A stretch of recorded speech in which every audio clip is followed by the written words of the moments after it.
So kung yung bata po, no, merong, alam mo yun, yung environment nila is non-stimulating, non-responsive, or kung toxic yung environment na kinukulusan po nila, maaaring makaapekto po yun sa language. Children below 2 years of age, no, recommendation talaga ay 0 screen time. So Doc, let's talk about speech delay. Siguro from personal experience in getting feedback from a lot of pediatricians and siguro yung mga co-parents din, parang na-observe nila na ang daming bata ngayon yung may speech delay. Parang, is that a correct observation coming from your perspective as a developmental pediatrician?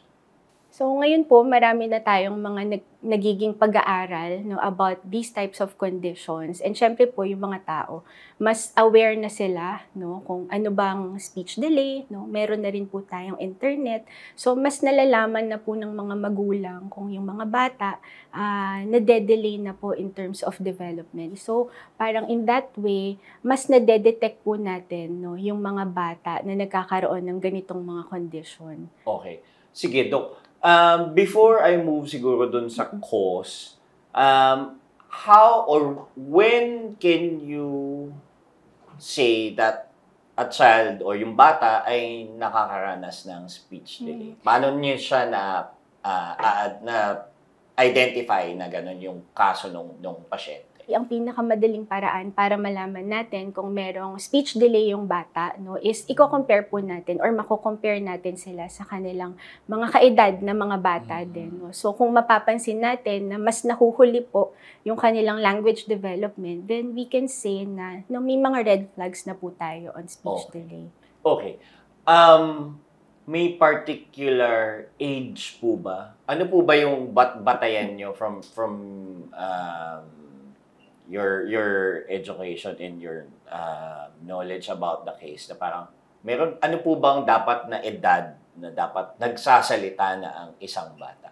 Well, ang language development po kasi, no, hindi siya nagsisimula lang sa pag nagsalita na yung bata, no. So as early as infancy, no, meron na pong communication skills yung bata, no. So even yung the way they respond, no, to their parents or caregiver is already a form of communication, no. Yung cooing, yung babbling, no, it's already a form of communication, no. Siguro ang pinakamadali po para matandaan ng mga parents and caregiver natin, typically at 1-year-old, no, meron na silang alam na mga one word, no, na meaningful, no, and then at 2 years old po, kaya na nilang mag-combine ng 2-word phrases, no, and then at 3, kaya na nilang mag-combine ng 3-word phrases, no. Yun yung medyo parang cheat namin para malaman namin, no, kung itong bata roughly meron na kayang speech delay, no. But if ever, no, para maging objective tayo sa pag-check talaga ng developmental milestones, meron po talagang reference, no. So if ever yung parents po can check yung Center for Disease Control na milestones checklist, no. So doon makikita po nila, no, doon sa checklist kung ano po ba yung mga milestones na dapat na meet ng bata at certain age po, no. Okay. And then kung meron pong mga certain milestones na hindi po na meet, no, then probably we can already ask for professional help. Doc, when you say na parang, di ba, so 1-year-old could be one word, then two, combine 2 words to create a phrase. Does that mean na parang may medyo understandable na yung kino-combine nila, parang want milk or something or want I'm hungry? Pero ganun po ba? O... Yes. So usually, parang ang una talaga niyan, 'di ba? Pag 2-word phrases, may verb ka, may noun ka, no? So typically 'yon. But even yung mga yung usual na talaga ng mga combination of words, no, like thank you, no, you can already count that as 2-word phrases, no. But in general, no, ang communication, of course, should be meron kang intention to relay a message, no, na maiintindihan ng receiver para masabi natin that the communication is effective or functional. And the child, yung bata, dapat dala niya yung intention na yon, na hindi lang siya basta binitaw na parang kumbaga sinabi niya yung 2 words na yun dahil may gusto siyang sabihin. Yes, kasi kung nagsasalita lang siya without yung tinatawag nating communicative intent, no, baka meron pa ring delay, no, probably in terms of receptive language or comprehension, no, kasi hindi niya nade-deliver ng effectively yung gusto niyang sabihin. So, that could still be a concern, no, with in terms of probably other neurodevelopmental conditions. Okay. Sige, Doc. So, what causes speech delay? Siguro yung madalas na pinag-uusapan ng ibang parents is that may kinalaman ba siya sa pagbubuntis? May kinalaman ba siya kasi parang nag-pandemic, hindi lumalabas yung bata? Or may speech delay ba kasi wala masyadong kumakausap dun sa bata? Ano bang ba talaga yung katotohanan na bakit nagkaka-speech delay ang isang bata? Well, marami po talagang factors, no, that can cause speech delay or predispose a child to speech delay. No, unang-una sa lahat, important na ma-check natin yung pangdinig ng bata, no? Kasi kung merong hearing impairment, then mahihirapan po talagang makadevelop ng language yung bata. So, any child na merong speech delay, no, should be evaluated for hearing, no? So, pangalawa, pwede rin pong may mga structural abnormalities sa speech apparatus, no? So, pwedeng yung mga merong cleft lip or cleft palate, no? Or yung may mga oral motor dysfunction, no? Pwede rin po silang magkaroon ng speech delay, no? There are also mga neurodevelopmental conditions that cause speech delay tulad po ng autism, no, yung mga merong cognitive impairment, no, and even may mga genetic causes din po tayo, no. So marami po 'yun no.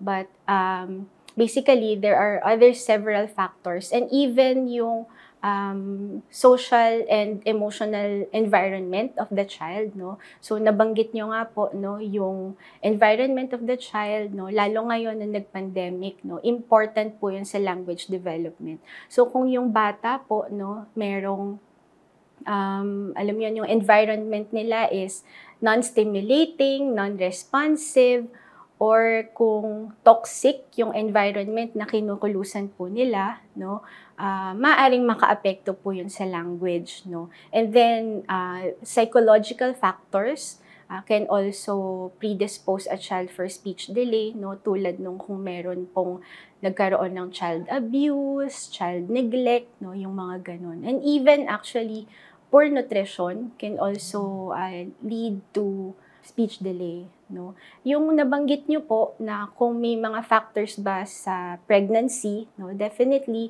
may mga factors po during pregnancy that can predispose a child to have speech delay, no. So kung meron pong poor intake of multivitamins or folic acid, no, and yung maternal illnesses such as yung mga diabetes or gestational hypertension, no, and even maternal stress, no, can also be a risk factor, no.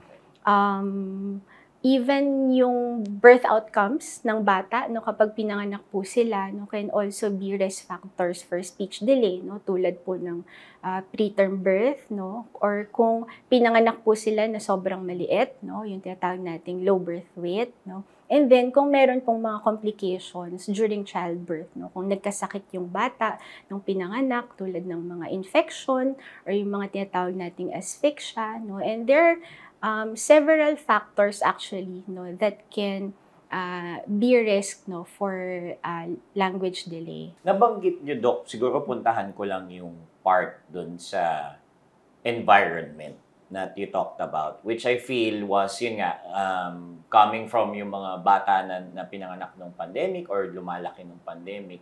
So, Doc, when you say when the environment is non-stimulating and non-responsive, tapos, yung na-mention nyo pa na baka toxic yung environment. Ano po ba yung example or yung mga halimbawa ng gano'n na non-stimulating and non-responsive yung nakapalibot siguro dun sa bata? Well, siguro, a typical family scenario, no, syempre busy po yung mga magulang, no, and then mostly yung mga bata po naiiwan lang na mag-isang naglalaro, no, karaniwan bibigyan lang natin sila ng laruan and then they play on their own, no, or sometimes na-expose po sila sa screen time ng sobrang mahaba, no, so kapag may mga concerns yung bata or let's say they want to communicate with you or tell you something, no, when we say non-responsive, no, yung parang hindi nila na-address talaga kung ano yung gustong i-communicate sa kanila ng bata, no,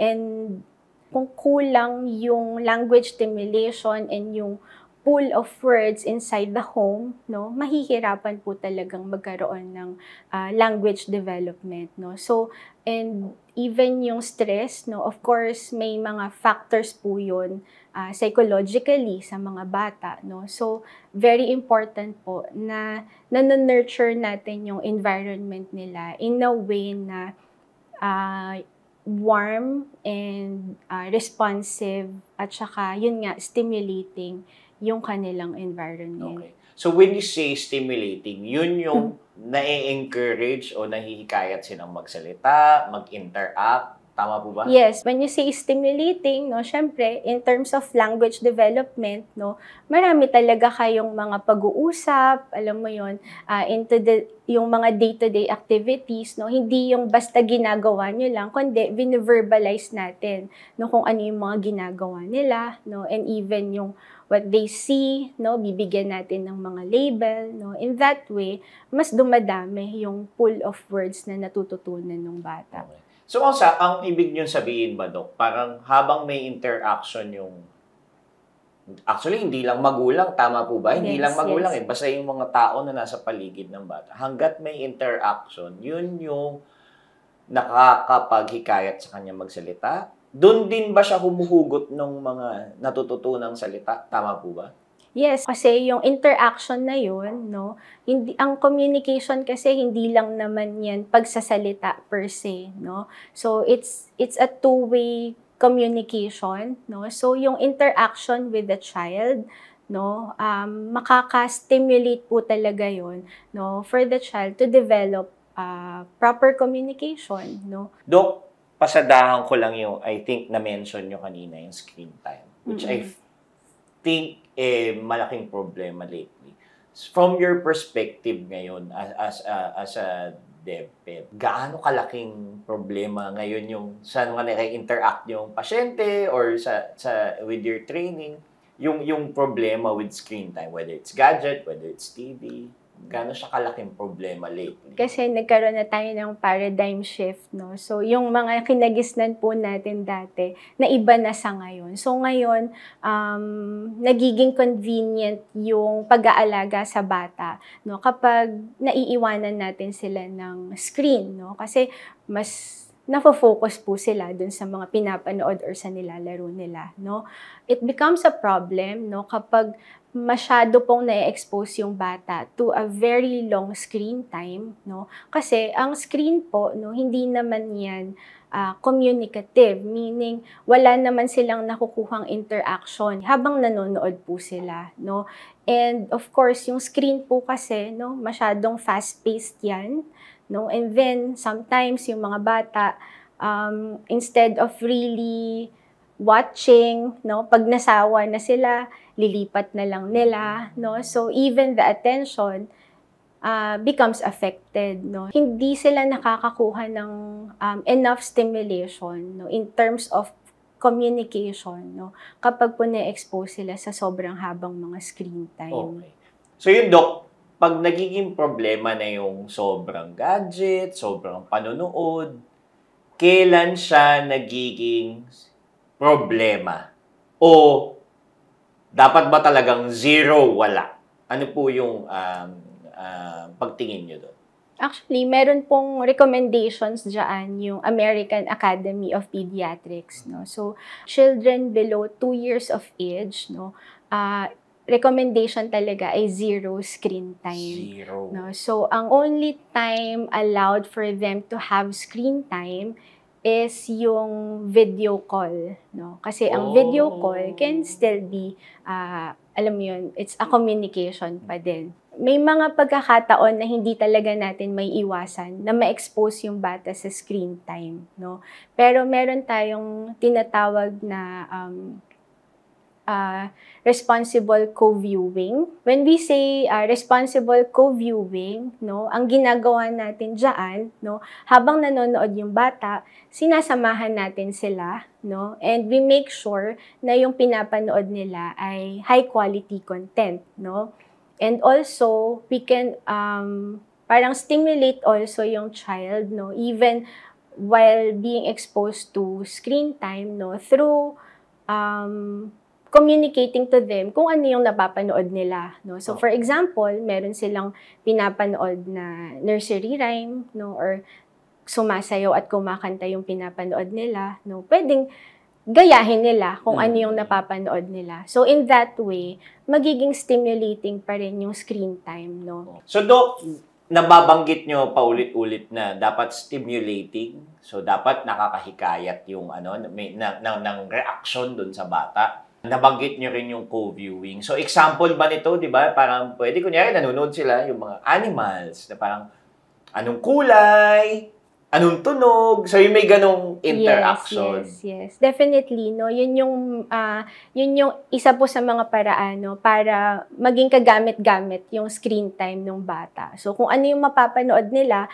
pwede nating i-describe, no? Kung ano yung napapanood nila. No, in that way, yung screen time na yun, maging kumbaga parang fruitful yung panonood nila.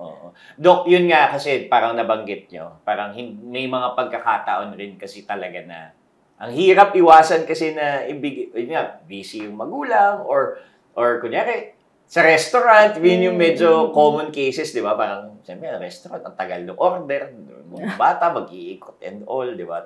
Para instead of screen, meron po bang pwedeng alternative na pwedeng tumagal yung bata in that situation na may ginagawa siya? Kunyari yung kasi nga, di ba, we're trying to open the situation na parang busy yung magulang or meron po bang gano'n na parang activity like mag-play sila or something?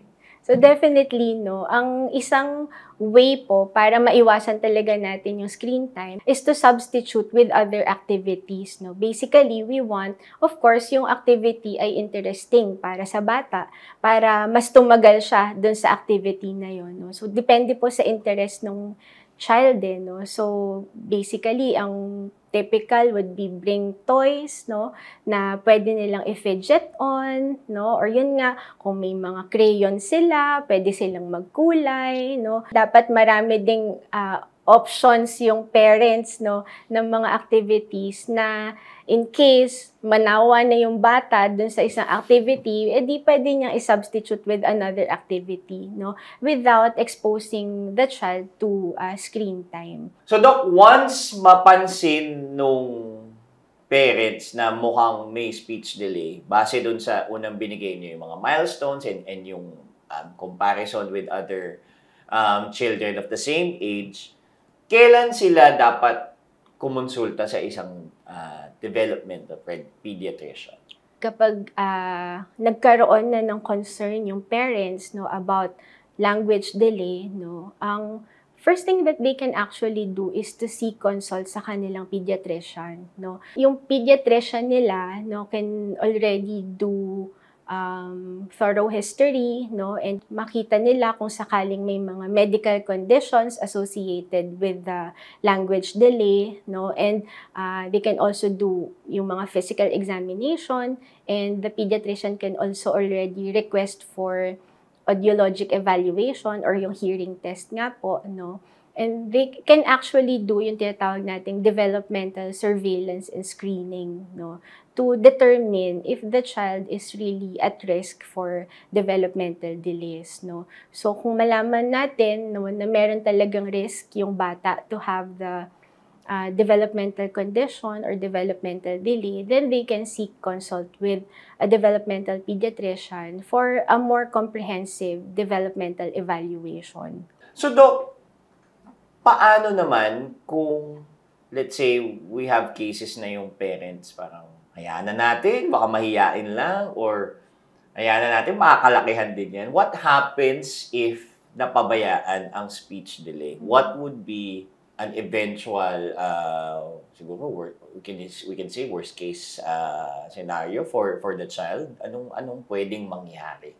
Yes, it's actually a common misconception, no? Kasi usually nga yung parents, no, iniisip nila magka-catch up din eventually yung language ng child even without doing anything, no? But it's very important for us to know na the earlier we can detect, no, yung ganitong mga red flags or problems, no, mas maganda po na mapakonsulta natin siya ng mas maaga, no? Kasi kung mas maaga po natin na-address yung problem, no, mas makaka-expect tayo ng better outcomes, no? Kasi if papabayaan po natin yung problem, no, and then we miss the opportunity to do something, no? So, kung umabot na po siya sa point na at certain age, no, meron kasi tayong tinatawag na period of highest brain plasticity, no? So, kung yung bata ay developing pa lang, no, usually, pag mas maliit pa sila, no, mas madali pa pong ihulma, in a sense, yung kanilang brain, no? So, the more stimulation we can give, mas madali pong madedevelop, no, yung mga skills, basically, no. During that time of madali pang mahulma yung brain ng bata, doon yung perfect time for us to give stimulation, no. Kasi at a certain point, kapag pinabayaan natin, no, in a sense, parang kukunat yung brain no. So, kapag umabot sa point na yon at hindi natin nagawan ng paraan, mas mahihirapan na po tayo to manage, no, kung ano man yung problem. Okay. Does that mean pati yung ibang learning abilities ay apektado beyond speech? Tama po ba? Yes. Kasi yun na parang nabanggit nyo. May may connection siya sa pag-develop ng utak, ng pagkatuto ng bata. So, bukod sa speech ba ay maapektuhan na rin yung mga bagay na dapat matututunan niya? Yes, definitely, no. So, kung yung bata merong problem with communication, maaaring maapektuhan yung ibang domains of development, no. So, let's say, kung hindi nakakapag-communicate ng bata, affected yung kanyang social skills, no. And if ever mahirap siyang, yun nga, no, kung hirap siya sa communication, even yung cognitive skills niya and academic skills can also be affected, no. So, hindi lang siya language per se, no, yung kabuuan ng development ng bata becomes affected also. So, Doc, what's the initial step coming from a DepEd para i-address yung situation? Is this therapy na ba kagad? So, first and foremost, the developmental pediatrician should do a comprehensive developmental evaluation, no? So, sa developmental evaluation, unang-una sa lahat, we do a thorough history, no? Of, syempre, nung concern po ng parents, no? And then, including also yung ibang aspects of history tulad ng developmental history in other domains, no? Also yung mga maternal risk factors, also yung birth history, no? Kasi nga napag-usapan natin kanina na maaring may mga risk factors po, no, na ma-determine tayo. And also, no, yung presence ng speech delay sa family. So yung family history is also very important to be elicited, no? And of course, yung other parts of the history ng bata, like medical history, no, etc. And then, after we do the history, no, we do a thorough physical examination, no, kasi important din, no, na ma-establish natin, of course, no, na physically wala tayong issue, yes, no. And then, after that, we do direct observation dun sa bata, and we can also do yung mga standardized testing or measures, no, para ma-determine natin kung ano talaga yung current skills ng bata. And from there, we base kung ano yung management po natin. Okay. So, how does therapy address yung problema ng speech delay? No, in terms of language, no, ang main goal ng therapy is to improve the functional communication of the child, no. Hindi lang sa pagsasalita, no, but also using nonverbal means of communication, no, tulad ng mga gestures, no, even yung sign language. And there are also alternative forms of communication, no, tulad ng mga pictures, no. So basically, yun yung primary goal po natin, no. And of course, nabanggit nga natin kanina, 'di ba, na hindi lang naman language ang affected, no, kapag may speech delay yung bata, no. More often than not, kung yung bata merong speech delay, meron din yung mga behavioral issues, no? Kapag, lalo na, syempre, nahihirapan sila to communicate what they want, no? So, yung therapy can also address yung behavior ng bata, no? And also yung mga compliance, no? Okay. Yun po. Can we say that yung speech delay ba ay kayang solusyonan? O meron bang cases na talagang wala na tayong magagawa? Meron bang ganun? Sorry if it tends to be general yung ano. Yun nga, no, as I've said, ang goal talaga ng therapy, no, is to improve the functionality of the child, no, not just in communication but in all aspects of development, no. So yung therapy kasi hindi naman siya yung parang gamot talaga, no, para ma-address yung language, no. As we have mentioned, no, malaking factor din yung environment ng bata, no, into the development, no. So Doc, ano yung tungkol sa therapy na dapat naiintindihan ng mga magulang once ipasok nila or ipa-undergo nila yung mga anak nila sa ganitong paraan? Okay, so yung therapy, no, it's already a proven, no, management, no, for language delay, no. So basically yung napag-usapan nga natin, no, the goal of the therapy is to improve, no, the functionality of the child, no, in terms of communication and also other domains and aspects of development, no. But siguro ang isa sa importante po na maintindihan ng mga magulang, no, ay hindi therapy lang, no, ang solution to this problems, no. Kasi important din, no, na ang therapy nare-reinforce din yan at home, no. Kasi alam niyo, parang minsan nang nangyayari, therapy yung bata, no, pero yung environment niya hindi rin nakakatulong para sa kanya. So ang nangyayari, alam mo yun, parang laban-bawi siya. Correct. So parang naituro sa therapy, pero pag uwi, hindi siya napapractice. Parang ganun po ba?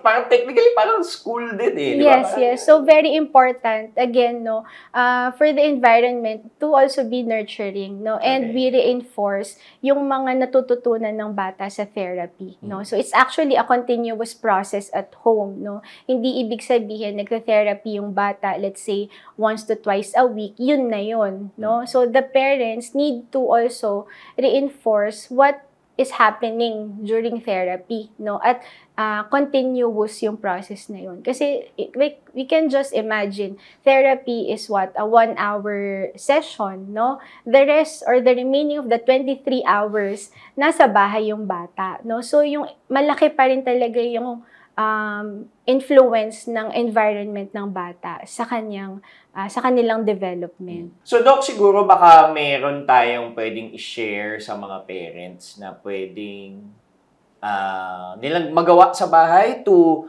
support yung ginagawa na ng therapy. So siguro to clarify lang din dun sa mga nanonood or nakikinig, di ba? Parang importante meron tayong base na therapy kasi yun yung may medical and well-based research na paraan to address the situation. Pero yun nga, nabanggit niyo, Doc, na kailangan kasali pa rin yung magulang or pamilya dito. So, ano yung pwedeng gawin ng family? Siguro, if we can share like a few tips para suportahan yung learning or yung development ng bata na dumadaan sa therapy. So, paulit-ulit nga po sinasabi natin kanina pa, no, na important is to provide the child with warm, responsive, no, and loving environment, no. Yun yung kumbaga foundation natin, no, to the child development, no. Ano yung mga practical na mga bagay na pwede nilang gawin? We want to be, yun nga, no, verbally stimulating. Ang pwedeng gawin ng mga magulang, no, is, no, during daily activities, no, yung mga ginagawa ng bata na paulit-ulit sa bahay, no, i-verbalize natin lahat, no, bibigyan natin ng description, bibigyan natin ng label, no. So, in that way, mas-stimulate natin yung language learning ng bata, no. Reading out loud is also very important, no. Magandang way yon to stimulate the language of the child. And again, no, kanina napag-usapan natin yung screen time, no.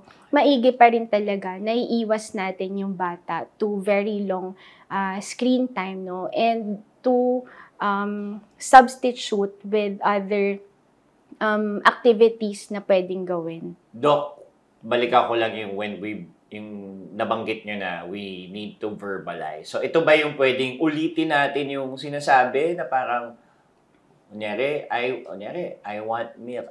You want milk? May ganun po bang, tama po ba? We want to expand, no, kung ano yung sinasabi ng bata, no. For example, nagturo siya ng something, may bird, no? Gusto nating i-expand yung language niya so we can probably say, oh, there's a bird flying, no? So in that way, hindi lang one word utterances yung alam mo yun, parang in that way mas na i-enrich natin, no, yung language na alam ng bata as of that moment, no. And also yung describing lahat ng mga nakikita niya, no. Even in very mundane activities, no, yung pang-araw-araw nga, no, kasi yan yung mga usual na ginagawa ng bata, ano ba, kumakain, no, so i-describe natin yung pagkain, no, so mga typical, no, during bath time, no, so during bath time you can probably teach them yung mga body parts, no? So, yun yung mga, parang mga simple lang siya actually, na mga ginagawa. Kumbaga, hindi tayo aware na malaki pala yung factor nun or yung influence nun sa development, sa language development ng bata. Okay. So, Doc, siguro to end na lang, ano na lang siguro yung pwede nating maipayo sa mga sa mga magulang, sa mga parents about sa pagtingin sa mga anak nila at sa mga bata. Siguro in terms of behavior, in terms of kasi parang nabanggit nyo or yung pinaka napulot ko dun sa mga sinasabi nyo, parang sanga-sanga siya eh. Yung interaction, yung pagkatuto, yung development, and yung pag-address kung may problema man. Ano ba yung tamang pagtingin dapat ng magulang sa mga anak nila at sa bata in terms of behavior, in terms of paano mag-interact? The parents need to understand that yun nga, there are several aspects to child development, no. So kailangan maunawaan ng mga parents, no, na ang mga bata, no, goes through development, no. So sa una, immature pa talaga sila, no. So maaring they can be malikot by nature, no? So, short talaga yung attention span nila, no? So, it could be normal aspect of the development, no? And then, eventually, as the child matures, no, natin mas may expect po na mas well-behaved na sila, if we can say that, no? So, siguro, kailangan lang maunawaan ng mga parents, no, na may mga certain behaviors po talaga yung mga bata that are really expected of their age, no? So, hindi natin pwedeng i-expect yung bata na nakaupo lang talaga sila, hindi sila malikot, hindi sila magulo, no? Kasi nature yun ng bata. So, it's very important to allow the child